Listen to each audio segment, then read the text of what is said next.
Election commission ने तवील इंतजार के बाद इस्तेकाम पाकिस्तान पार्टी को बतौर सियासी जमात रजिस्टर कर लिया है। आखिरकार इंतखाबात लड़ने के लिए अब अहल करार पाई है ये जमात। हाँ वो तो है, लेकिन अभी तक इंतखाबी निशान जो है वो पार्टी को अलॉट नहीं किया गया। हो जाएगा, कुछ वक्त दिया गया ना, एक आध हफ्ते में वो कह रहे हैं कि अलॉट कर दिया जाएगा। कहा जा रहा है कि एक हफ्ते के अंदर अंदर इनको अलॉट कर दिया जाएगा इंतखाब। इसलिए पार्टी में थोड़ी सी खुशी की लहर तो आई है कि एक स्टेप आगे वो मूव कर पाए हैं।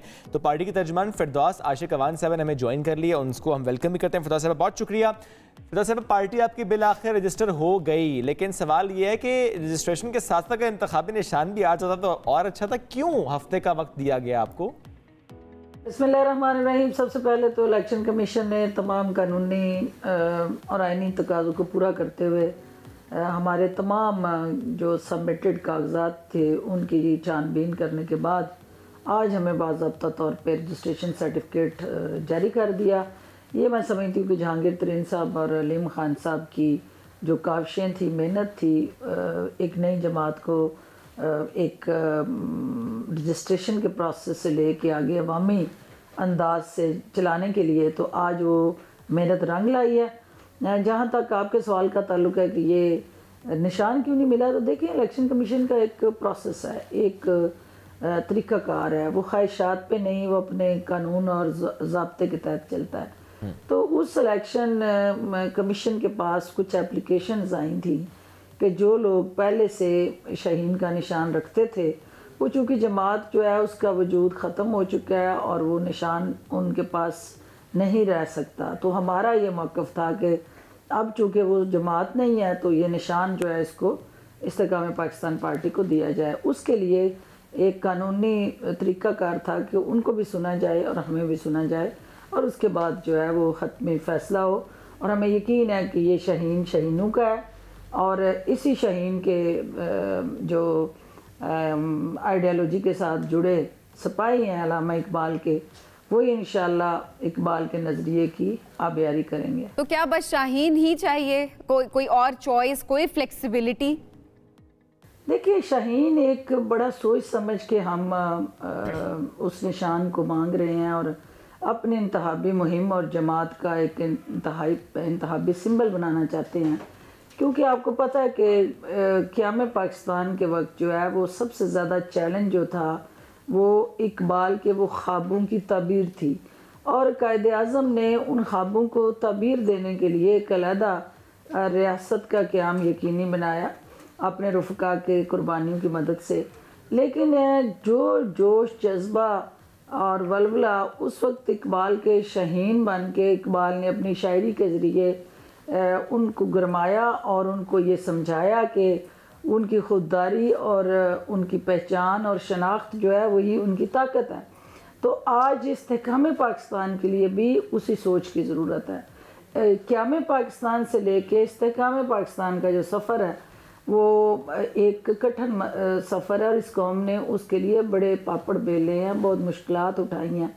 तो शाहीन ही एक वो सिंबल होगा जो सियासी फाख्ताएँ जो हैं उनको राह रास्त पे ला के तो ऊंची परवाज़ करके इकबाल के नज़रिए का मीन और एक परवाज़ तो जहांगीर तरीन साहब भी भर रहे हैं और वो उन्होंने केपी की तरफ भरी थी। क्या खबरें हैं फिरदौस साहिबा, केपी से कौन सी आम शख्सियात हैं जिनसे मुलाकातें हुई हैं और वो पार्टी में शामिल हो सकती हैं?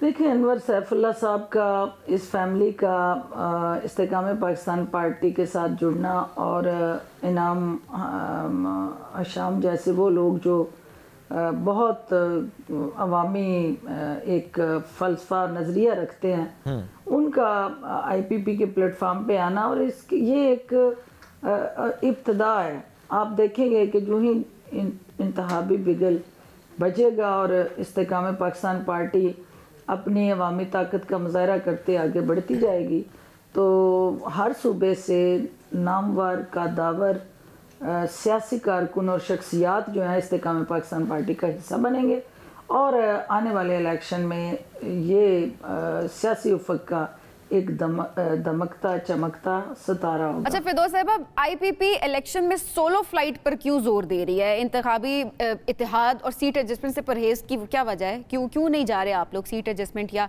इत्तेहाद की तरफ?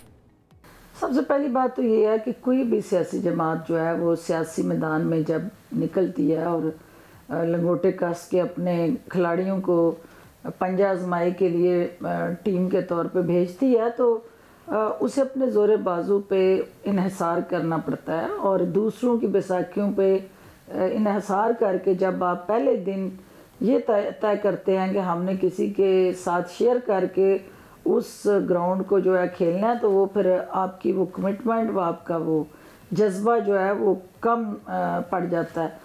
तो हम ये समझते हैं कि हमें अपने ज़ोरे बाजू पे आगे बढ़ना है, बैसाखियों और सहारों के बगैर अवामी ताकत पे यकीन करते हुए हमें इस सियासी मैदान के अंदर अपने पंजे। और उसमें आपको क्या नज़र आता है? जनवरी के आखिरी हफ्ते में इंतखाबात हो जाना नज़र आता है, चूँकि खदशात का इजहार आपकी जमात ने भी किया, दीगर जमातों ने भी किया, और ये खदशात वैसे किस हद तक दुरुस्त हैं? देखिए, हर जमात की अपनी सोच है, अपना नज़रिया और अपनी आरा है। जो इस्तेकाम पाकिस्तान पार्टी का मौक़िफ़ है, हम ये बरमला इजहार कर चुके हैं कि हमें हर हाल में जो है वो नई हल्का बंदियों के तहत इलेक्शन चाहिए। अब नई हल्का बंदियों की लिस्टें अवेज़ा हो चुकी हैं और उन लिस्टों के आने के बाद उस पर एतराज़ात और अपीलें जो हैं वो सुनने के लिए 1 माह का वक्त दिया गया, और फिर उसके बाद जो हतमी लिस्टें लगेंगी उसके बाद 90 दिन का इलेक्शन शेड्यूल का जो प्रोसेस है वो शुरू होगा। तो जो हमारी ख्वाहिश और तवक्को है कि साफ, शफाफ, आज़ादाना और मुनसिफाना इलेक्शन के लिए यह ज़रूरी है कि जो वोटर लिस्ट हैं और जो हल्का बंदियाँ की लाइनें खींचने वाला प्रोसेस और अमल है वो शफाफ हो। तो पहला मरहला जो है उसका आगाज़ हो गया। अब आहिस्ता आहिस्ता जूँ ये अमल आगे बढ़ेगा तो हमें तवक्को है कि ये इलेक्शन जो है अपने वक्त पे होंगे, हमें उसमें कोई इबहम नहीं है। अच्छा, इंतखाबात अब होते हैं, जब भी होते हैं तो शफाफ होंगे, ट्रांसपेरेंट होंगे, और लेवल प्लेइंग फील्ड के बारे में आपकी जमात और दीगर पार्टियों से शिकवे मिल सकते हैं? देखिए, लेवल प्लेइंग इदारे नहीं देते, शख्सियात नहीं देती, किरदार जो है वो अपनी अपनी जगह खुद बनाते हैं। तो जो किरदार हैं सियासी, उनको पता है कि उन्होंने स्पेस कैसे लेनी है, और जब इलेक्शन का ऐलान हो जाए तो इसका मतलब है कि डेट शीट आ गई है। तो जिन लोगों ने निसाब पढ़ा होता है, वो सियासी निसाब याद किया होगा, उनको तो उस इम्तिहान में बैठने में कोई प्रॉब्लम नहीं।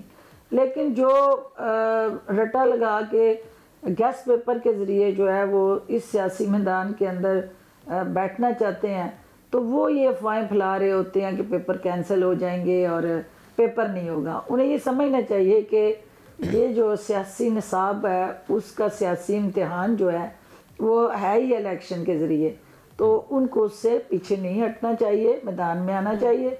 अफवाहें फैलाने की बजाय, गैर यकीनी सूरत हाल को जन्म देने की बजाय लंगोटे कस के मैदान में उतरना चाहिए। तो लगता यह है कि डेट शीट आपके सामने आ चुकी है, चूँकि तभी आप लोगों ने ऐलान किया इंतखाबी जलसों का, अवामी राब्ता मुहिम का।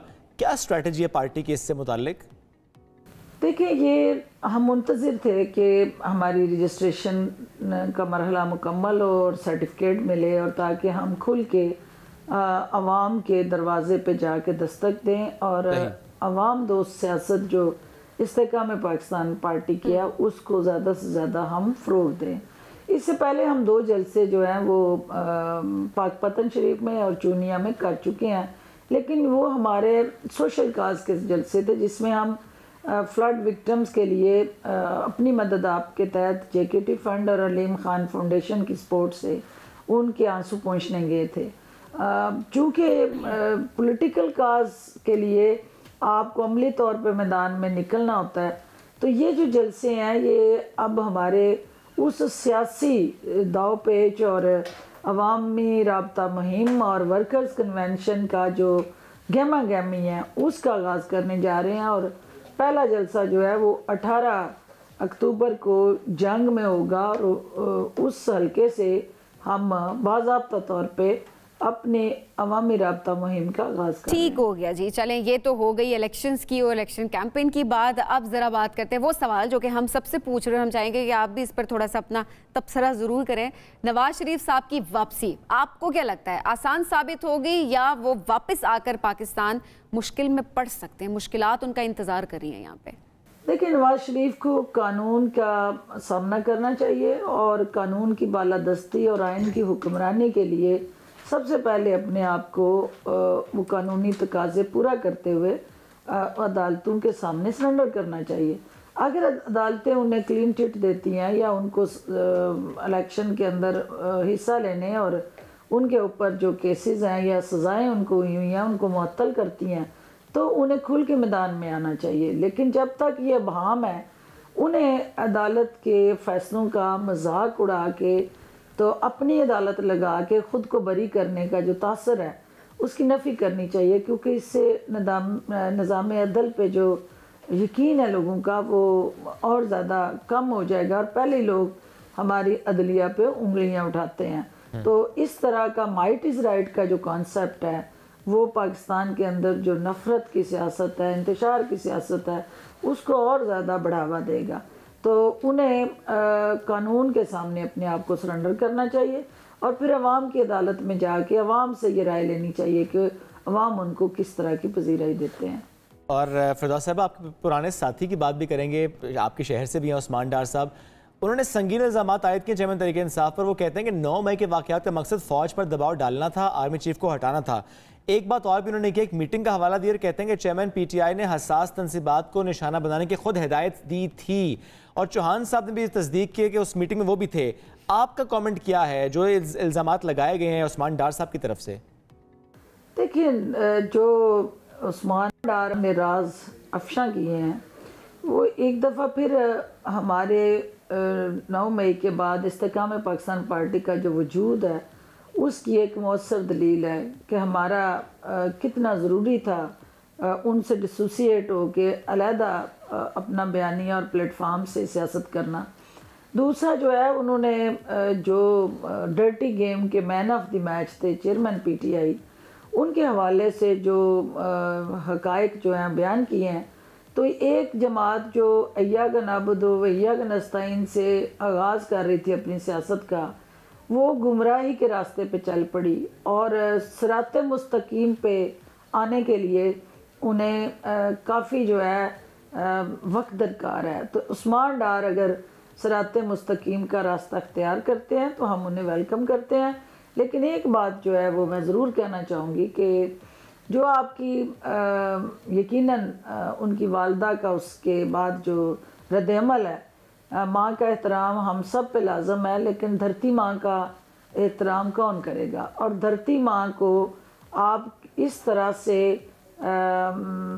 तहस नहस करने पे जब तुल जाएंगे तो इसका मतलब है कि आपने शख्स के खातर अपने तशख्स को कुर्बान कर दिया। तो शख्स को नहीं, हमने अपने तशख्खुस जो है उसको हर हाल में यकीनी और मुकद्दम रखना है।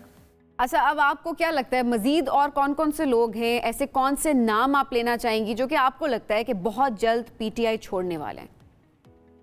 देखिए, जिस पे इमरान खान की हकीकत आश्कार होती जाएगी और हकायक वाज़ेह होते जाएंगे और वो जो सहर चेयरमैन PTI ने उन नौजवानों के जहनों को आलूदा करके उन्हें अपने सहर में जकड़ा था, जो वो उससे आज़ाद होते जाएंगे तो वो उनसे अपने आप को अलग करते जाएंगे, क्योंकि ये सहर पर्सनालिटी का था, ये हीरोइज़म का था, ये शख्सियात परस्ती का था और ये ओवरऑल पाकिस्तान के नौजवानों को गुमराह करने का था। तो अगर मेरा नौजवान जो जिनके जहनों को एक पाकिस्तान मुखालिफ बयानिए के ज़रिए आलूदा किया गया, अगर उस रात मुस्तकीम का रास्ता अख्तियार करता है तो वो इकबाल के शहीन जो हैं उनको इस्तेकाम पाकिस्तान पार्टी जो है वो अपनी छतरी तले लेने के लिए तैयार है। शुक्रिया। फिरदौस आशिक अवान साहब साथ मौजूद थे, गुफ्तगू कर रही थी।